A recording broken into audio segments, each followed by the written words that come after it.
on this edition of Sightings. In 1948, Captain Thomas Mantell died chasing a UFO. The Air Force said it was the planet Venus. Now, eyewitnesses tell us they saw the UFO. At that time, it was general procedure that nobody talked about UFOs. Diana Lubarsky never knew how to sculpt until she started dreaming of her death at the hands of the Nazis. Whatever happens, you remember this. You remember.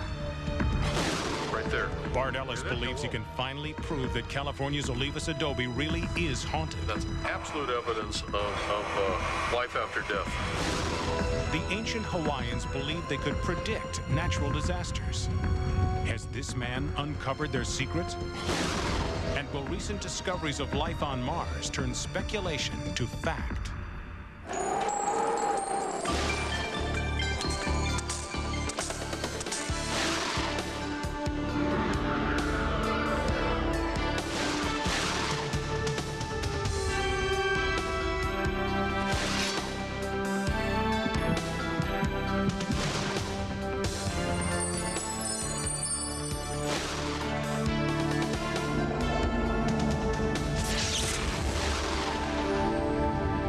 Welcome to Sightings. I'm Tim White.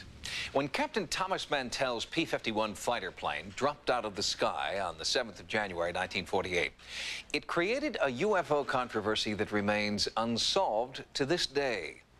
Did Mantell die at the hands of an alien astronaut, or was he, as the Air Force contends, mistakenly chasing the planet Venus or a weather balloon? Well, now, for the first time in nearly a half-century, key players in the Mantell mystery are about to talk.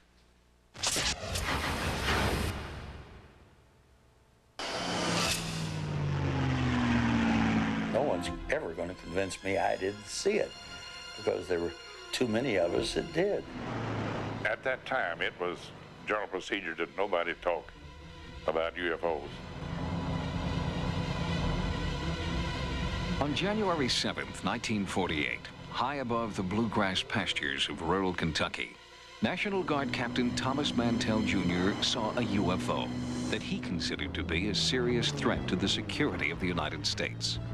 Tower controllers at Godman Field, Fort Knox, saw it too and allowed Mantell to pursue the UFO. A decorated war hero, he had survived anti-aircraft fire in World War II, but Tommy Mantell would not return from this encounter. According to the original Air Force investigation of the crash, Mantell died not in pursuit of a UFO, but while mistakenly chasing the planet Venus.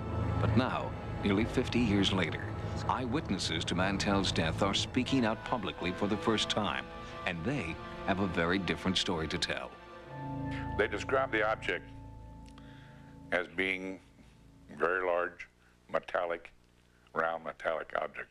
Pilot Herb Kipp distinctly remembers hearing the term UFO to describe the object that would take Mantell's life. In 1948, I was a control tower operator at Stanford Field. We got a phone call from Godwin Tower, and he asked if we had any P-51s in the area, and I said, "Why, what's the problem?" He said, "We have a UFO hovering over our airport." And I thought somebody was playing a joke on me or something, and I kind of snickered a little bit.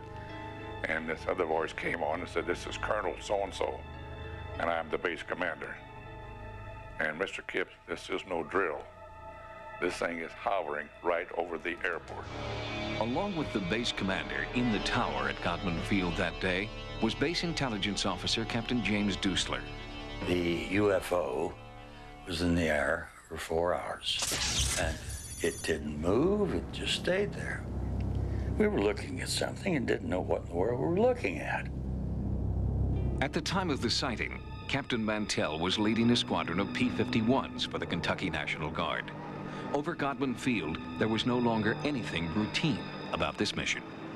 Mantell was requested to pursue this unidentified flying object. A retired Air Force Reserve captain, Tabor has researched the Mantell case for 15 years. One of the pilots in the flight, Al Clements, said to him, "Tommy, you don't have any air, you can't do this."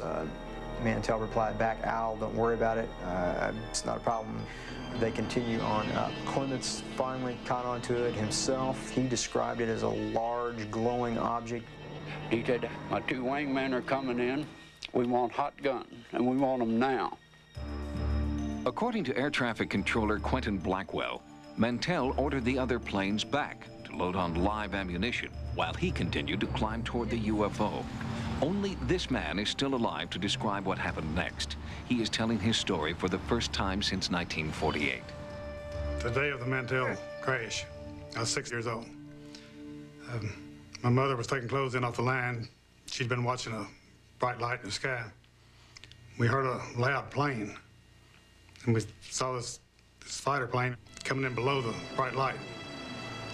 Got pretty close to it, and all of a sudden it went straight up at it. And then when he got all the way to it, he leveled off and flew away from it to the west. Mantell's plane smashed into the ground, going in excess of Mach 1. Captain Dusler was among the first investigators on the scene. As a seasoned intelligence officer, Dusler had been at many crash sites before, but this one was extraordinary and deeply disturbing. There wasn't a drop of blood anyplace. Now, I talked to one of the coroner people. It was odd because there was no blood. Odd because there was no fire. I don't ever recall seeing a crash like that, or as serious as that didn't have a fire. I never saw his body because the coroner had taken him away. No one at the funeral home saw the body. It was in a black leather bag, and then it was sealed inside a lead coffin. The body was buried on the 10th of January, 1948, 3 days after the accident. Certainly a closed coffin funeral. But again, we have a question. Was there even a body in that black leather bag? No one saw the remains. Despite official denials, there is ample evidence that the Air Force sent a special UFO investigative team from Wright-Patterson Air Force Base in Ohio to the Mantell crash site. Sightings has obtained memos indicating that Colonel H.M. McCoy, Chief of Air Force Intelligence at Wright-Pat, and his investigator, Al Loading, were attempting to gather information on the flying disc Mantell was chasing. One memo contains a transcription of Loading's request for information about Captain Dusler. He was the only man assigned to, as he called it, Saucer Project. He had file case after file case after file case filled with reports. One of the keys to solving this case comes from finding out more information about the Air Force intelligence team that was sent to investigate this incident. Who is Mr./Dr. Loading? One of the intriguing operatives in the early Project Sign, which had to do with UFO investigations, was a civilian engineer employed at Wright-Patterson named Alfred Ludding. Alfred Ludding was originally part of T3 engineering design, but he was assigned very early in the game, in July of 1947, to work on flying discs for the intelligence group.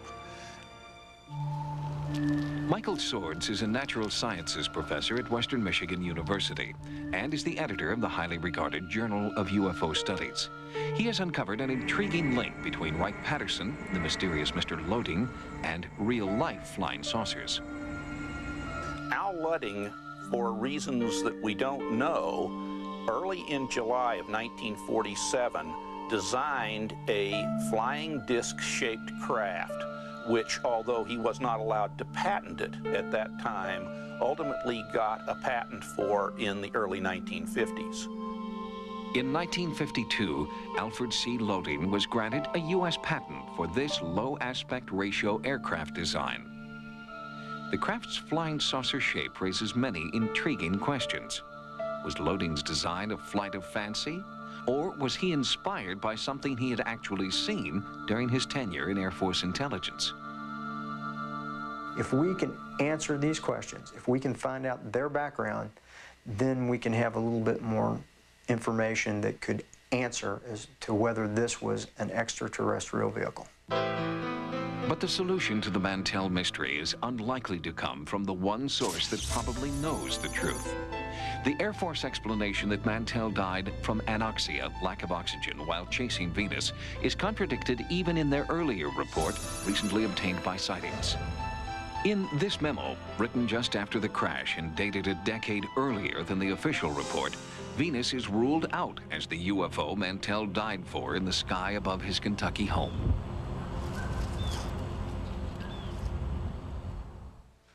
The Mantell case is important for many reasons, including one that not many people know about. It was the Mantell case that launched the career of the grandfather of ufology. J. Allen Hynek, the originator of the term close encounters, was a little-known astronomy professor at Ohio State University when he was called in by the Air Force to consult on the Mantell case. And the rest, as they say, is history. Next, in another life, she committed the ultimate act of mercy. I hit her in the back of the head and killed her.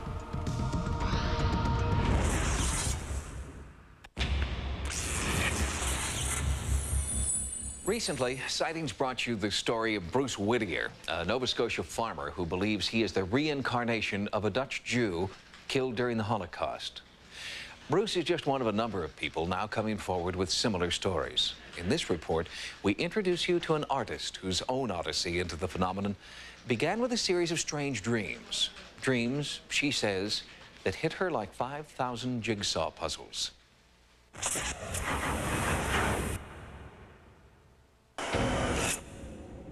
I didn't know what it was. I didn't know what hit me. It was something incongruous to my life, where I was dreaming of Holocaust, and I didn't understand why I was dreaming of Holocaust. Until the terrifying nightmares began, Diana Lubarsky's life was quite normal. Married with her first child on the way, Diana's mind was on the future and raising a family. But it was the past that invaded her dreams, beginning shortly after her son was born in 1974. And despite her limited artistic ability, Diana discovered she could sculpt powerful works of art inspired by her Holocaust dreams. As much as I want to paint, I can't paint. And as much as I want to play the piano, I can't play the piano. But these images come in my head and my hands go on the clay and it's almost effortless. Somehow or another, these thoughts and images and faces just intruded into my mind, and they were as real as my own life. They are so real, in fact, that Diana has gradually come to believe that she is not merely dreaming, but is also remembering real-life events from a past life, a life she must now preserve for posterity. Author and Judaic scholar Rabbi Yonasan Gershom has studied Diana's link to the Holocaust. When I first saw the photographs of the sculptures that Diana lent to me, I was moved to tears. But that could not compare with how I felt when I actually saw the sculptures in person. She has captured in clay the essence of the Holocaust. They're not skeletons, they're not piles of bodies, but they are very human portrayals of what people might have experienced. Although Diana is Jewish, she had never been strictly observant, and no one was more surprised by the wrenching images she was creating than her family and friends. I know what her life experience is during this life, and I know that she wasn't reading books about the Holocaust or, you know, looking at photos or anything like that. That was not happening. This just came out of her head. Artwork is something beautiful to look at, but only some artwork speaks. Rabbi Ben Romer was so overwhelmed by Diana's sculptures that he agreed to show them at the Jewish chapel at West Point. There's a sense of quiet pain. There's a place where you see what children have suffered, but there may be hope for the future. There's a sense of what was, what happened, and what could be. The Gentile world thinks of Judaism only in terms of the Old Testament and is often not aware that we have many stories about prophetic dreams, about visions, about memories of past lives. We do not seek to contact the dead, but it sometimes does happen that through a dream or a vision, someone from the other side may contact us. And when that happens, then we accept that contact as a gift from God. And what began for Diana as random, frightening images eventually came into a sharp and very personal focus. The first image is of a family, a husband, wife, son, daughter, very happy. Time passes. Things have changed. The door slams open. The Gestapo comes in and grabs them, throws them out into the street with other people. Again, time passes. There's a train. It's a cattle car. I don't know what's happening. I'm frightened. And I'm sitting on the ground, and I'm with an old man. I believe him to be a rabbi. And he holds my hand and he says, whatever happens, you remember this. You remember. Diana, as a young German mother, dreamed of telling the rabbi she would always remember. Again, time passes. We're in a pretty awful place. And I was digging in the dirt. And I found a rock. And I dug it out. I love my children and my family very dearly. But we were dying. I called my daughter over and told her we would play a game.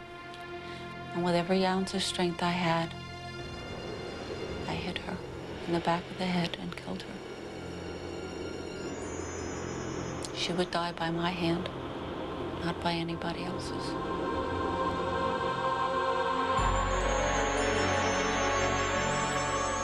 This horrible act of mercy haunts Diana to this day, and much of her work tells the story of those last desperate days.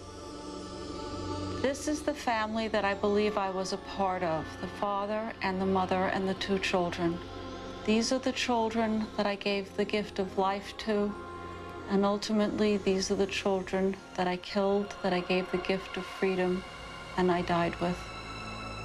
In a case like Diana Lubarsky's, I think what convinces me is the general feel of her presence.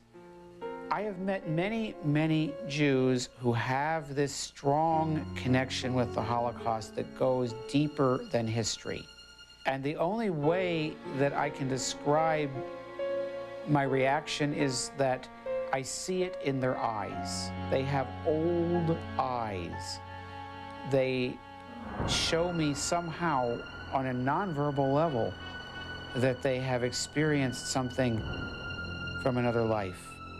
One always hopes that whatever was good and wonderful, spiritually uplifting of those who came before us becomes part of us.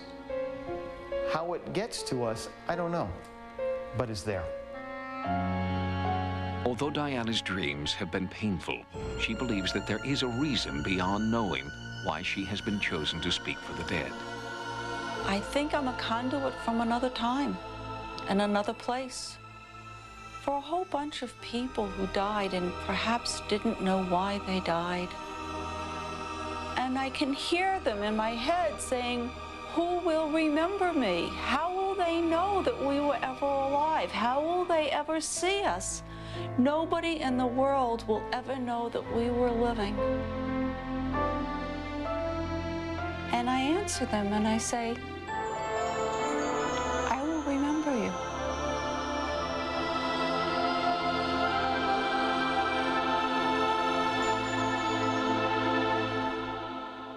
While there are many people now coming forward who believe that they are the reincarnated souls of Holocaust victims, it's important to remember that the horror of the Nazi death camps is not ancient history. There are still thousands of Holocaust survivors alive today, and their stories need to be heard also. Next, leading experts present their best case for the existence of UFOs. And science discovers how the universe might have been seeded with life.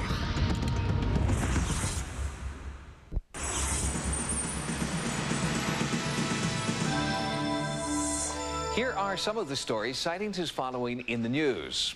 Last year, the wife of an ambassador went to one of the richest men in the world and asked for money to fund a special investigative report.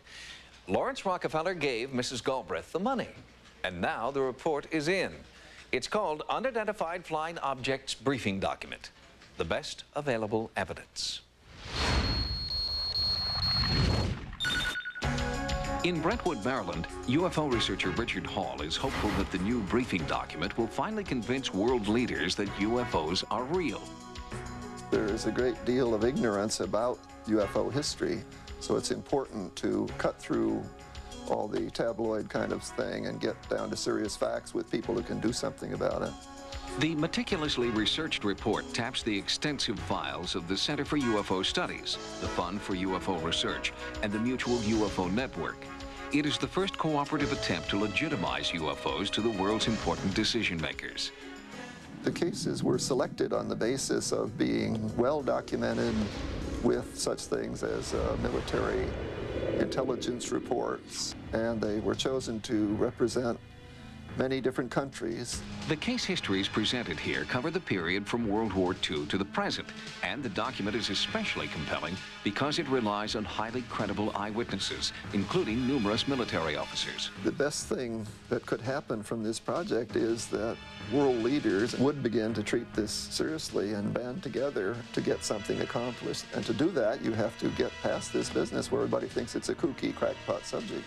This document is not available to the public, but Sightings will reveal many of the details included in the report on a future program.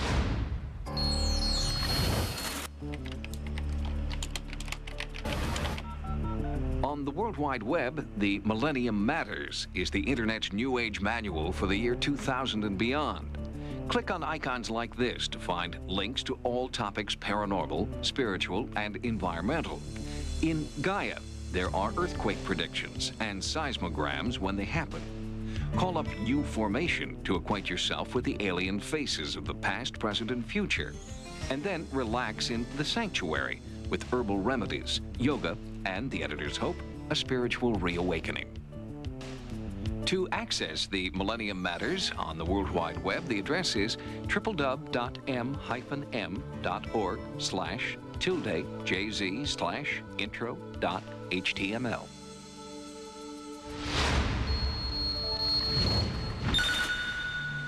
In Baltimore, Maryland, at the Hubble Telescope receiving station that has already brought us pictures of black holes and infant stars, new images just in may hold the key to the imponderable. How was our galaxy born? This is a picture of a distant galaxy. It was snapped in 1996, but because the image can only travel at the speed of light, this picture is actually 11 million years old. Hubble has found 18 giant clumps of stars whose configuration suggests that galaxies are formed from smaller groups of stars and gases which have been drawn together by gravity into a kind of cosmic kaleidoscope. This finding brings us one step closer to understanding the birth of our galaxy, but also leads us to wonder what forms of life have developed in this distant place in the past 11 million years. We'll have more stories from the news next time. Now, here's what's coming up on Sightings. Stories of ghosts haunting this historic California adobe were never substantiated until Sightings brought in electronic voice phenomena expert Bart Ellis to listen. In particular, I'd like to hear from the lady in black.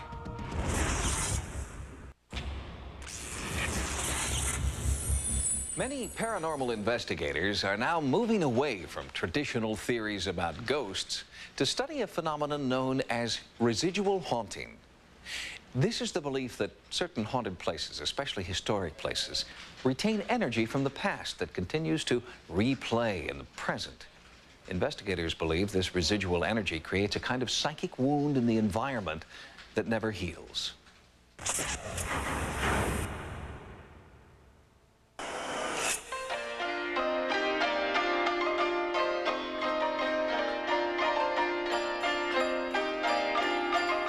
Sometimes this place is as peaceful and calm as my own living room. I feel very much at home here. Other times I come in and it's ice cold.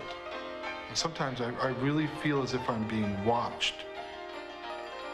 Sometimes I feel almost like whatever is here doesn't want me here. Those days I go into the office and do paperwork. Richard Sennett is the curator of the Olivas adobe in Ventura, California, one of the oldest surviving ranchos in the West.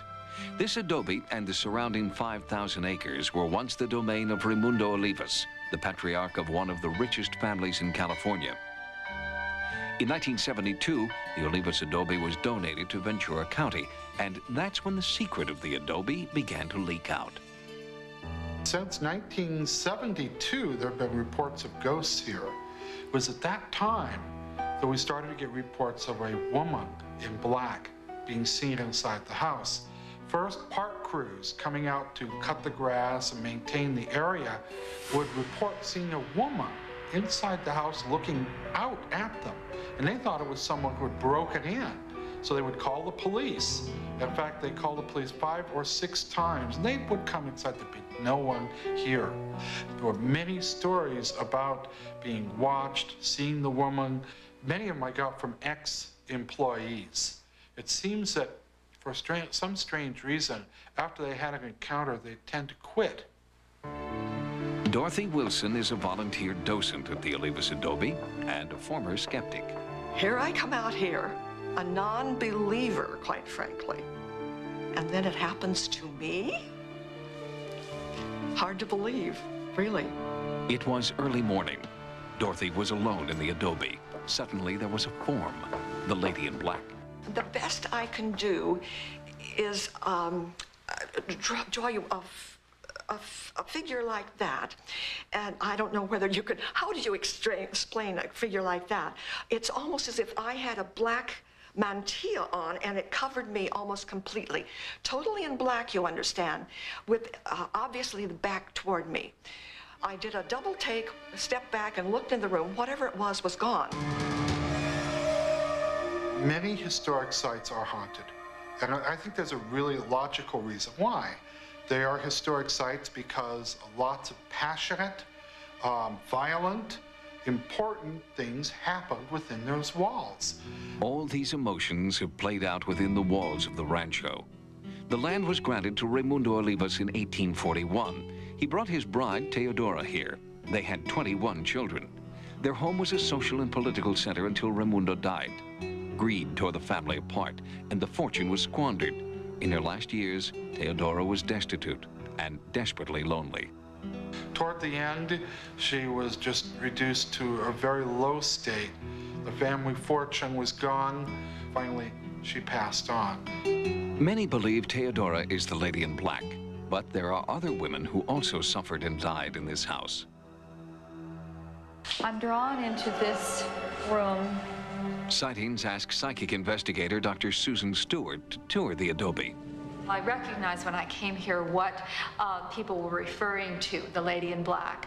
You can see her in your mind's eye. Oh, all right. In this mirror, you'll be able to see her face. How would you describe the way you see her?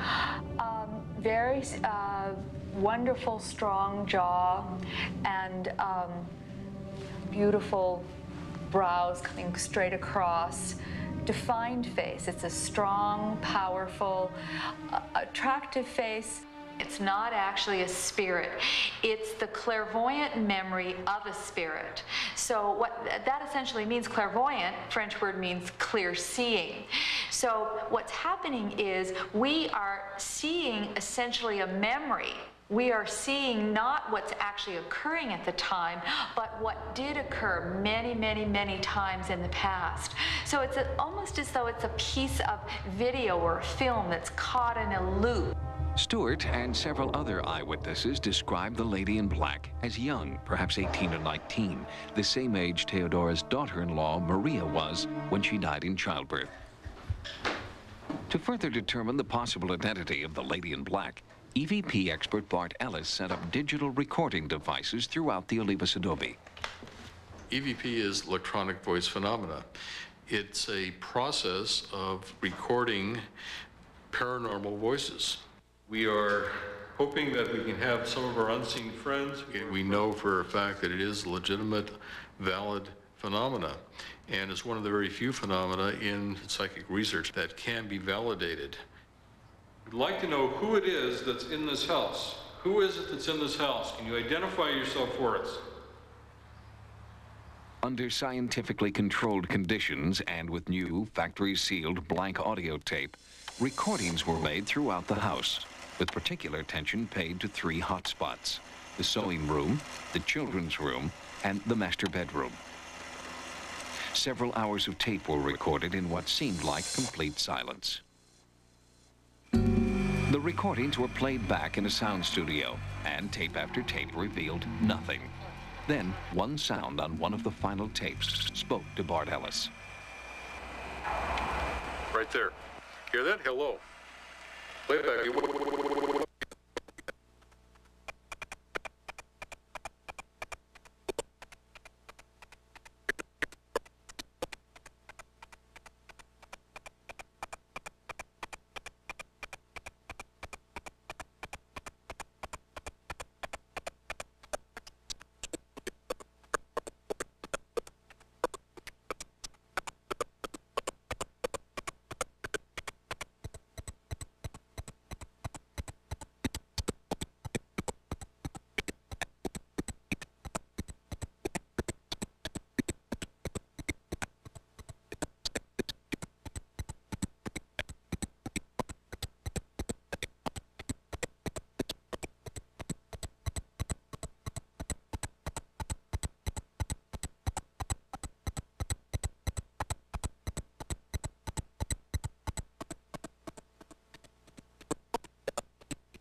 Recently, the U.S. Geological Survey began predicting the probable locations and magnitudes of earthquakes in Northern California. So far, their accuracy rate hasn't been very good. And even with state-of-the-art equipment and the best seismologists in the country, the USGS doesn't even come close to predicting earthquakes as accurately as one high school science teacher in Hawaii.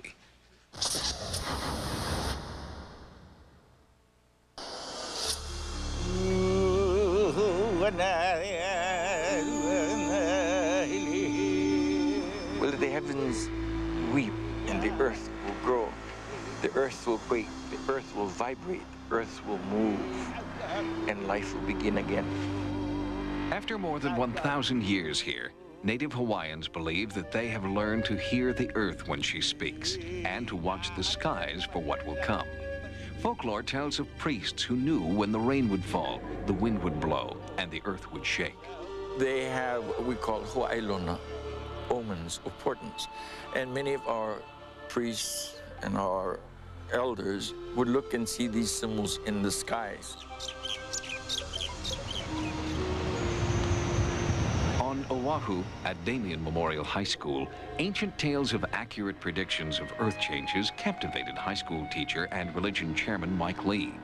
For fun, he began to see if he could develop a scientific prediction method based on the old ways of the Hawaiian priests, the kahunas. The ancient Hawaiians believed that Pele, the fire goddess, was able to cause earthquakes through volcanic eruptions. When Lee learned that Pele's sacred name translates as the moon in the flames, he used a simple computer program to search for connections between the moon and earthquakes. I can take a vantage point from the moon and see where the earth is at a particular time in history. At first, the connection just wasn't there. There had to be more to the ancient method than plotting the position of the moon in relation to the earth. There had to be something Lee was missing. And I was looking at the data, and I wanted to piece together how did the ancient Hawaiian priests actually predict earthquakes months in advance.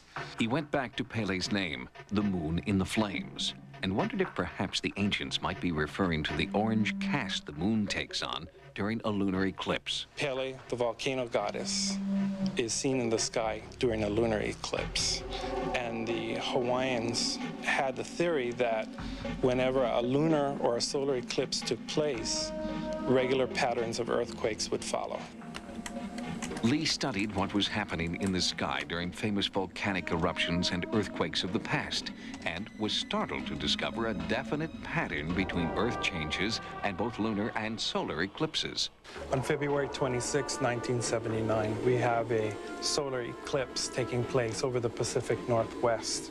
15 months later, we have the eruption in May of Mount St. Helens in 1980.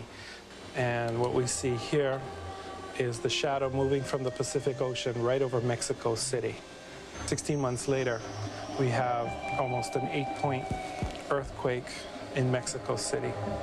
Using a theory based on a 1,000-year-old method and his own modern formula, Lee began to see if he could predict future earthquakes the way he had charted historic ones. Class, I'm going to show you something pretty exciting. One day he came up and he says that he's finally got it, and he's written down dates on the board. I'm going to predict an earthquake May 5th, which is a Friday, 1995. In 1995, in front of a small group of amused students, Lee predicted that there would be a quake near Hilo in 2 weeks. I pretty much felt like that it was, you know, a try at, you know, a reach at something that was unreachable. But the snickering stopped when an earthquake hit the Big Island within 1 week of Lee's prediction. My reaction to it was, I believed something that should not be believed. Since then, Lee has continued to predict the times, locations, and magnitudes of earthquakes worldwide, and he has an unnerving accuracy rate. And no one is more astonished than Lee that the ancient folk tales of his childhood seem to have scientific validity. The question is, so what's new? What else is new? John Keola Lake is a teacher and historian whose chants celebrate the rich cultural gifts of his ancestors. Lake believes that Mike Lee is merely reinventing what the ancient kahunas knew all along. They had quite a knowledge on knowing when catastrophes were coming about, when the next earthquake would come. Despite the accuracy of Lee's earthquake predictions, mainstream science has not embraced his metaphysically inspired theory. How can spirituality exist on the same plane as scientific evidence? I think the computers are the modern gods for us today. We rely on them. In the past, the ancient people relied on their belief system and their gods. So convinced is he that his method works, Mike Lee recently wrote to President Fujimori of Peru, warning him of a potentially life-threatening quake in that country. I think if we're going to make any progress in predicting earthquakes here on Earth, that we're going to really have to take a serious look at this. Lee is frustrated by the fact that more experienced scientists with more powerful computers have largely ignored his earthquake prediction method. But for the people of Hawaii, deeply rooted in the Earth and her mysteries, Lee's predictions are ancient history. According to the USGS, there was a moderate earthquake in Peru during the time Michael Lee said that there would be one. Lee predicted a 7.2. The actual magnitude was 5.3. If you're wondering whether it's time to pack up the china and crystal, you can get Michael Lee's upcoming predictions on the World Wide Web at www.damien.edu/lee.html. Next, the experts speculate on what happened to the life on Mars. Living organisms from Mars could very easily get to the Earth, very easily.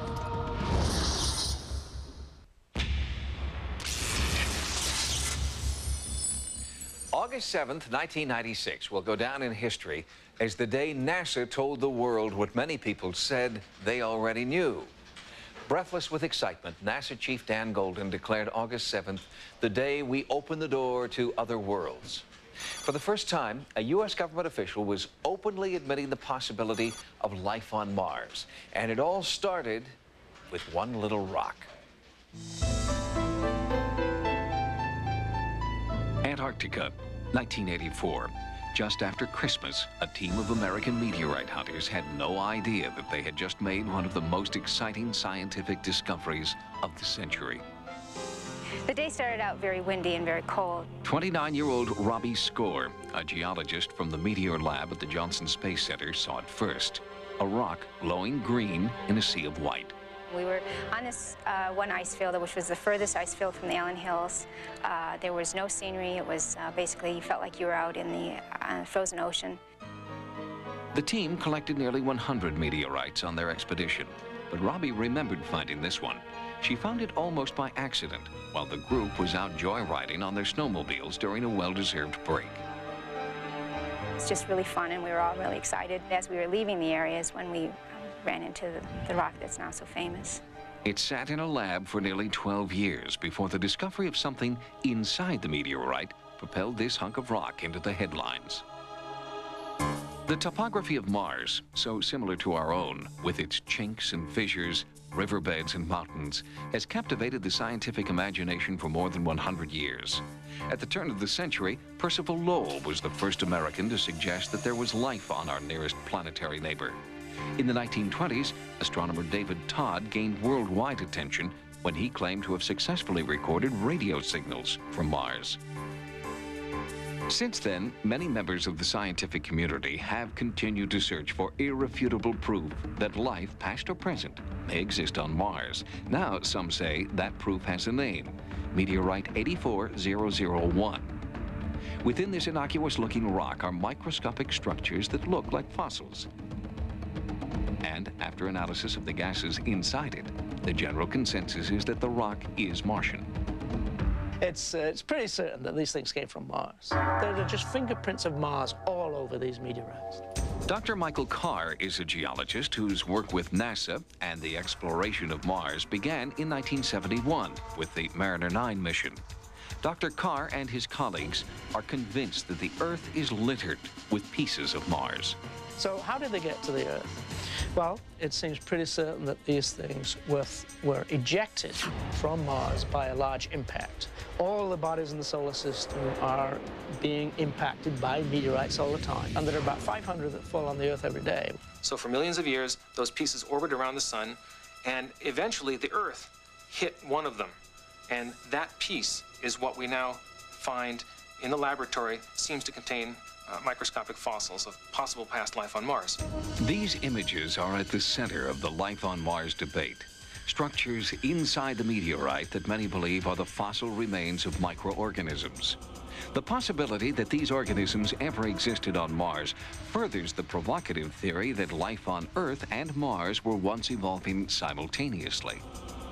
Back in the early days of Mars was very similar to the Earth. And that has led to speculation over the years that maybe life got started on Mars as well as on the Earth. Yes, it's conceivable. The finding of these meteorites has caused all kind of speculation. And so living organisms from Mars could very easily get to the Earth, very easily. So yes, life could have started on Mars and ended up flourishing on Earth. Could it be that life on Mars has come full circle? Have we met the Martians? And are they us? If it turns out that life evolved independently on Mars, the implications are tremendous. And that means to me that the universe ought to be crawling with life. Today, Rock 84001 speaks to us across all those billions of years and millions of miles. It speaks of the possibility of life. If this discovery is confirmed, it will surely be one of the most stunning insights into our universe that science has ever uncovered. Its implications are as far-reaching and awe-inspiring as can be imagined. Among the only sour notes sounded during the ballyhoo over the Mars rock was one comment from an unexpected critic. When asked to comment on the importance of the Mars rock, Ray Bradbury, author of Martian Chronicles and a lifelong science fiction visionary, had a simple two-word answer. Bradbury said, "It's stupid."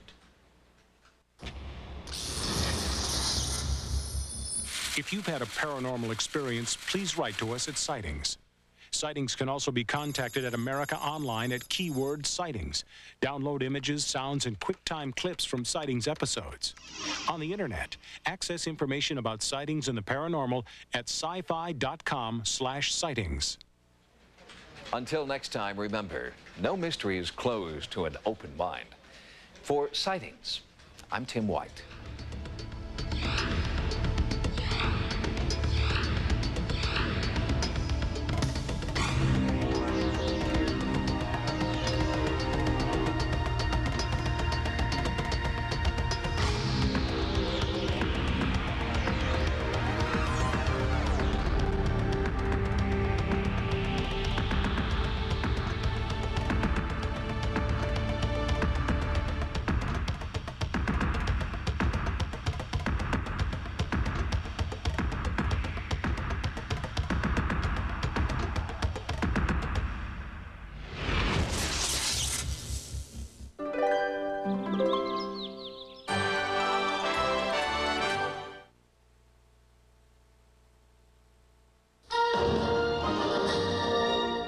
Thomas Mantell's P-51 fighter plane dropped out of the sky on the 7th of January, 1948.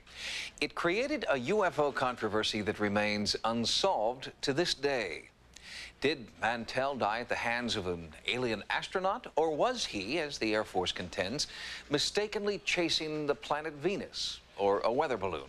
Well, now, for the first time in nearly a half-century, key players in the Mantell mystery are about to talk.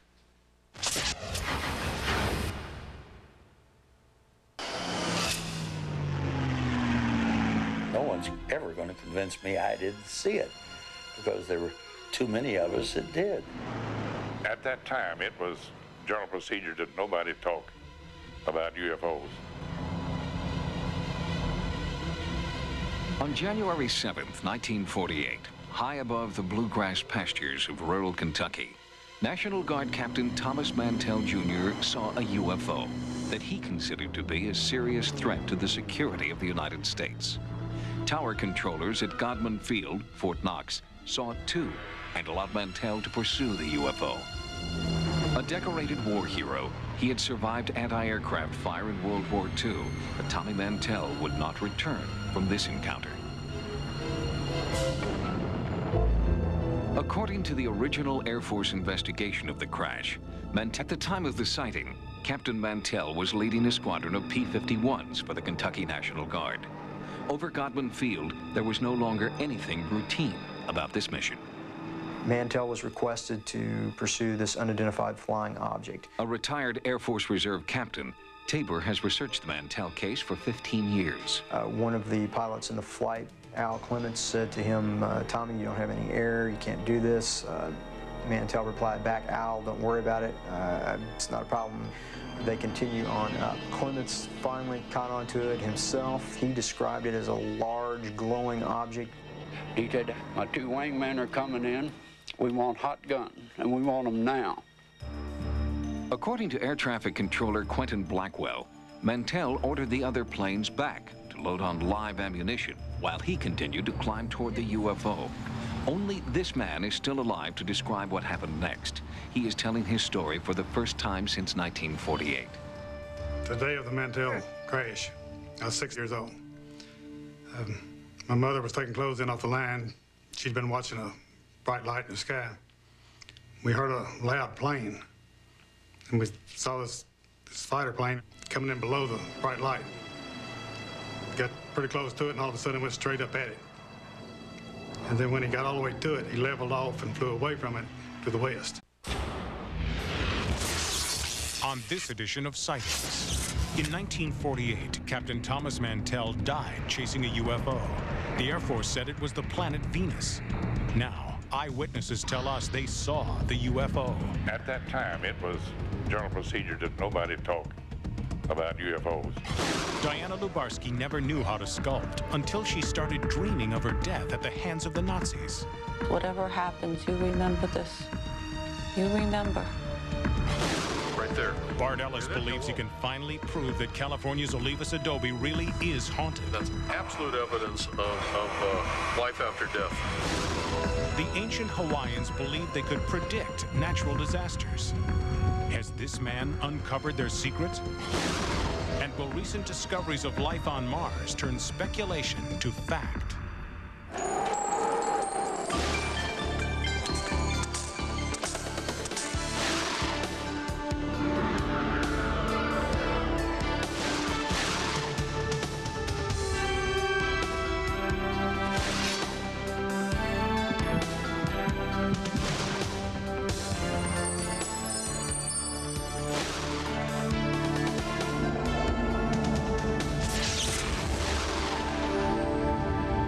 Welcome to Sightings. I'm Tim White. When Captain Mantell died not in pursuit of a UFO, but while mistakenly chasing the planet Venus. But now, nearly 50 years later, eyewitnesses to Mantell's death are speaking out publicly for the first time, and they have a very different story to tell. They described the object as being very large, metallic, round metallic object. Pilot Herb Kipp distinctly remembers hearing the term UFO to describe the object that would take Mantell's life. In 1948, I was a control tower operator at Stanford Field. We got a phone call from Godwin Tower, and he asked if we had any P-51s in the area, and I said, "Why, what's the problem?" And he said, "We have a UFO hovering over our airport." And I thought somebody was playing a joke on me or something, and I kind of snickered a little bit. And this other voice came on and said, "This is Colonel so-and-so, and I'm the base commander. And Mr. Kipp, this is no drill. This thing is hovering right over the airport." Along with the base commander in the tower at Godwin Field that day was Base Intelligence Officer Captain James Dusler.